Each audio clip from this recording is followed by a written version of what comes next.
दोस्तों, वीडियो शुरू करने से पहले आपके लिए एक छोटा सा टास्क। अपनी आंखें बंद कीजिए और इमेजिन कीजिए एक सरकारी स्कूल। अगर मैं गलत नहीं हूं तो आपने इमेजिन किया होगा एक टूटी हुई बिल्डिंग, एक गंदा सा फ्लोर और बुरी सी यूनिफॉर्म में मिड डे मील खाते हुए बच्चे।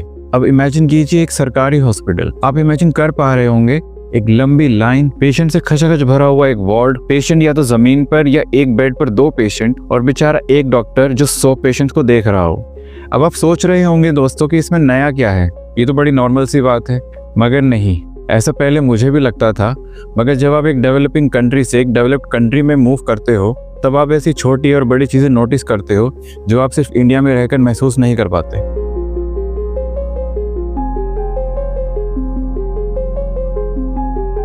आपकी जानकारी के लिए बता दूं, मैं स्पेन में पिछले 2.5 साल से रह रहा हूं और जब से मैंने यहाँ के गवर्नमेंट हॉस्पिटल्स और गवर्नमेंट स्कूल्स देखे हैं तब से मेरी सोच बिल्कुल बदल गई है।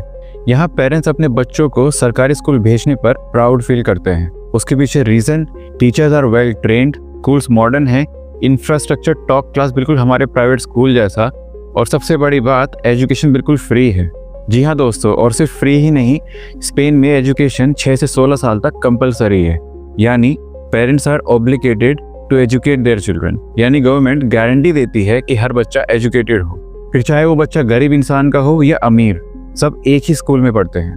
और बात सिर्फ स्कूलिंग की ही नहीं, यहाँ हायर एजुकेशन भी हाईली सब्सिडाइज्ड है। अब अगर इसको कंपेयर करें इंडिया से, जहाँ पेरेंट्स प्राइवेट स्कूल की फीस भरने में अपनी जिंदगी भर का पैसा लगा देते हैं और बेचारे गरीब पेरेंट्स सोचते हैं कि मेरे बच्चे को क्वालिटी एजुकेशन मिल ही नहीं पाएगी, क्योंकि उनकी ये सोच बना दी गई है सिस्टमैटिकली। दोस्तों, स्पेन में 95% स्टूडेंट्स या तो गवर्नमेंट स्कूल में पढ़ते हैं या सेमी गवर्नमेंट स्कूल्स में। और इंडिया में जहाँ प्राइवेट स्कूल्स में पढ़ने वाले बच्चों को इलाइट माना जाता है और गवर्नमेंट स्कूल में पढ़ने वाले बच्चों को नीचा दिखाया जाता है, वहीं स्पेन जैसे देशों में सीन इसका उल्टा है।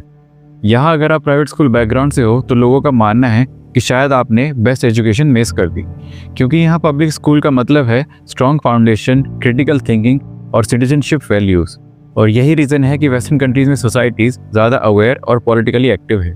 इंडिया में सिर्फ 47% स्टूडेंट्स गवर्नमेंट स्कूल में जाते हैं और बाकी प्राइवेट में। लेकिन आयरनी ये है कि स्पेन जैसे देशों में गवर्नमेंट स्कूल को बेस्ट माना जाता है और वहीं इंडिया में इसको वर्स्ट बना दिया गया है, क्योंकि ना तो हाईली स्किल्ड टीचर्स देखने को मिलते हैं और ना ही प्रॉपर मिड डे मील, ना प्रॉपर इंफ्रास्ट्रक्चर और ना एक्स्ट्रा करिकुलम एक्टिविटीज़।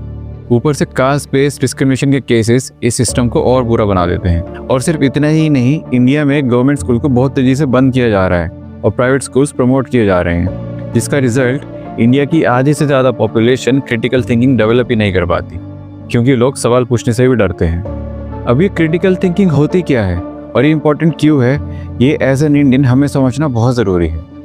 ये वो एबिलिटी है जिसमें बच्चा क्लास में मार्क्स लाने के लिए सिर्फ रट्टा नहीं लगाता, बल्कि ये क्यूरियोसिटी के साथ जानने की कोशिश करता है कि चीज़ें क्यों और कैसे, और सही और गलत में डिफरेंस क्या होता है। और जब इस क्रिटिकल थिंकिंग की कैपेबिलिटीज़ के साथ वो बच्चा एक दिन बड़ा होता है, तब वो अपने सिटीजन राइट समझने लगता है, सरकार से जवाब मांगता है और प्रोपेगेंडास के झांसे में नहीं आता। दोस्तों, बहुत ही फेमस फिलोसोफर जॉन ड्यूई ने अपनी बुक डेमोक्रेसी इन एजुकेशन में एग्जैक्टली यही बात कही है कि जब गवर्नमेंट लोगों को क्वालिटी एजुकेशन ना दे तब लोग अपनी सोचने की ताकत ही खो देते हैं और फिर गवर्नमेंट के लिए आसान हो जाता है उनको कंट्रोल करना। अब सोचिए दोस्तों, अगर आपके बच्चे भी कभी क्रिटिकल थिंकिंग डेवलप ही ना कर पाएँ तो क्या वो कभी अपने सिटीजन राइट जान पाएंगे? और सिर्फ राइट्स ही नहीं, वो ये भी नहीं जान पाएंगे कि सही और गलत में डिफरेंस क्या होता है। मैं आपसे भी पूछता हूँ दोस्तों कि क्या आपको लगता है कि आप अपने सिटीजन राइट्स जानते हैं, या आप भी पुलिस और अथॉरिटीज़ के सामने डरा हुआ और हेल्पलेस फील करते हैं? ये आप मुझे कमेंट सेक्शन में बताइएगा। मगर सवाल उठता है, ऐसा क्यों? जैसा जॉन ड्यूई ने अपनी किताब में कहा, ये सारा सिस्टम सरकार द्वारा डिजाइन है ताकि जनता को कंट्रोल किया जा सके, और जब लोग सवाल नहीं करते तो डेमोक्रेसी सिर्फ नाम की रह जाती है। चलिए दोस्तों, ये तो बात हुई एजुकेशन की। अब बात करते हैं हेल्थ केयर की। स्पेन जैसे देश में हर सिटीजन के पास एक मेडिकल कार्ड होता है जिससे वो अपना हर तरह का ट्रीटमेंट फ्री में करा सकता है, और इसका गवाह मैं खुद हूँ दोस्तों। पिछले साल मेरी बहुत ही सीवियर नेक इंजरी हुई थी और जब मैं गवर्नमेंट हॉस्पिटल गया तो मेरे सारे स्कैन्स और चेकअप सब कुछ फ्री में हुआ था। यहाँ के गवर्नमेंट हॉस्पिटल हमारे प्राइवेट हॉस्पिटल की तरह बिल्कुल क्लीन, मॉडर्नली इक्विप और डॉक्टर्स प्रॉपर टाइम लेके पेशेंट्स का ट्रीटमेंट करते हैं। और प्राइवेट हॉस्पिटल्स यहाँ पर ज़्यादातर खाली ही मिलते हैं, क्योंकि जब सरकार ने इतनी अच्छी फैसिलिटीज़ प्रोवाइड कर रखी है तो लोग प्राइवेट हॉस्पिटल्स में जाकर अपना पैसा बर्बाद क्यों करें। इंडिया में भी आयुष्मान कार्ड लॉन्च हुआ था, जो बहुत ही अच्छा स्टेप था, लेकिन इसकी लिमिटेशंस बहुत हैं। सिर्फ 50 करोड़ लोग कवर्ड हैं टोटल पॉपुलेशन का 40%। प्राइवेट हॉस्पिटल्स में कैशलेस ट्रीटमेंट मिलता है, लेकिन गवर्नमेंट हॉस्पिटल्स में अभी भी लंबी लाइंस और डिलेज देखने को मिलते हैं। और बहुत से सीरियस ट्रीटमेंट्स जैसे कैंसर और ट्रांसप्लांट पूरी तरह से कवर नहीं हो पाते और अर्बन मिडिल क्लास को बेनिफिट्स बिल्कुल नहीं मिलता। और ग्राउंड रियलिटी तो और भी दर्दनाक है दोस्तों, क्योंकि आए दिन ऐसे केसेस आते रहते हैं जहां प्रेग्नेंट लेडीज़ को हॉस्पिटल में बेड तक नहीं मिल पाता। अभी पिछले महीने ही उत्तराखंड में एक प्रेग्नेंट लेडी को हॉस्पिटल में बेड नहीं मिल पाया और उसको मजबूरन फ्लोर पे ही डिलीवरी करनी पड़ी। एंड रिसेंटली नवी मुंबई में एक Swedish tourist L D Edward की डेथ मेडिकल नेग्लिजेंस की वजह से हो जाती है। उनको चोट लगी, हॉस्पिटल ले जाया गया, मगर घंटों ट्रीटमेंट ना मिलने की वजह से उनकी डेथ हो गई। अब सोचिए दोस्तों, ये कितना बुरा एग्जाम्पल सेट करता है हमारे देश के लिए। अगर एल डी एडवर्ड्स आज अपने देश में होता तो शायद उसको इस नेग्लिजेंस का सामना ना करना पड़ता और वो जिंदा होता। इन सब से एक बात तो साफ होती है दोस्तों कि हमारे देश में अभी भी हेल्थ केयर सिस्टम को लेके सुधार की बहुत ज़्यादा ज़रूरत है। जहां गरीब लोग सरकारी हॉस्पिटल की लंबी लाइन में दम तोड़ देते हैं, वहीं दूसरी ओर प्राइवेट हॉस्पिटल्स में मिडिल क्लास के लोग अपनी पूरी सेविंग्स लगा देते हैं। इसीलिए मैं कहता हूं दोस्तों कि ये नॉर्मल नहीं है, ये एक प्री डिज़ाइंड सिस्टम है जो हमें तोड़ना होगा। इंडिया जैसे देश में अगर आपका जन्म होता है तो इसका मतलब ये नहीं कि मरते दम तक आपको अपने खर्च में दबना पड़े।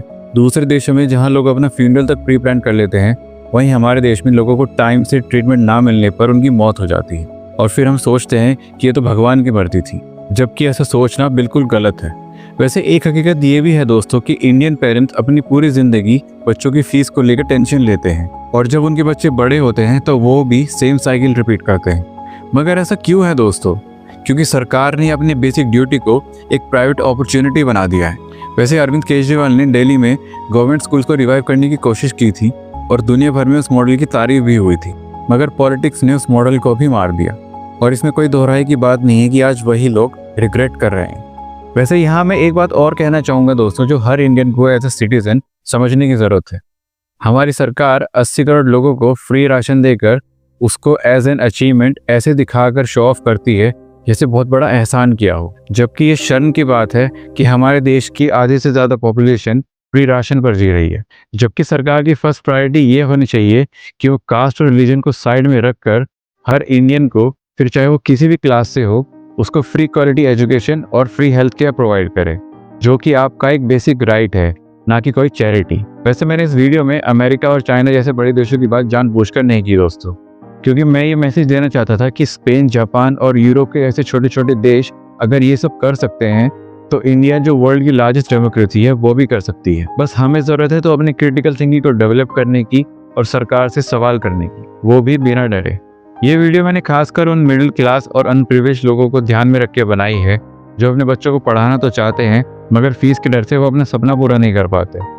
तो इसलिए इस वीडियो को ज़्यादा से ज़्यादा शेयर कीजिए, अपने आसपास के लोगों को जागरूक कीजिए। मिलते हैं अगली वीडियो में। जय हिंद।